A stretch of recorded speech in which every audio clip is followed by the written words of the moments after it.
ছেলেটা ইঞ্জিনিয়ার হবে, ছেলেটা মেডিকেল সায়েন্সে পড়ে বড় একজন ডক্টর হবে, পিটায় মেরে ফেলে দিল তাকে।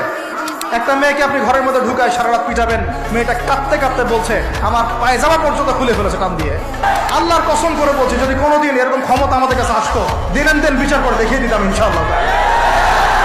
8 জন 10 জন মিলে একটা বুয়েটের ছেলে, একটা মেডিকেলের ছেলে, একটা অমুকের ছেলে, তমুকের ছেলে, বাবা মায়ের স্বপ্ন লালন করা ছেলেগুলোকে ঘরের মধ্যে ঢুকাবা, সারা রাত পিটায় মেরে ফেলবা, এটাকে তোমরা সাফল্য মনে করো, বীরত্ব মনে করো?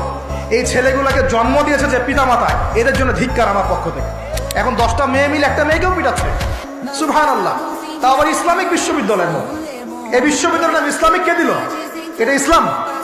একটা মেয়েকে আপনি ঘরের মধ্যে ঢুকায় সারা রাত পিটাবেন, মেয়েটা কাঁদতে কাঁদতে বলছে আমার পায়জামা পর্যন্ত খুলে ফেলেছে টান দিয়ে। আরে তোর মায়ের পায়জামাকে খুলে ফেললে তোর কেমন লাগবে? তোর বোনের পায়জামাকে খুলে ফেললে তোর কেমন লাগবে? কোন সাহসে তুই একটা মেয়ের পায়জামায় হাত দিস? এত বড় সাহস! আইন শৃঙ্খলা বাহিনী আপনারা কি করেন? ইনস্ট্যান্ট কোর্ট বসে ফাঁসি দিয়ে দিবেন এদেরকে।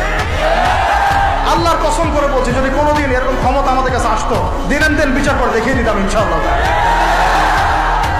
ফাইজলামি শুরু করো সারা দেশব্যাপী, সারা দেশব্যাপী ফাইজলামি শুরু করে দিয়েছে।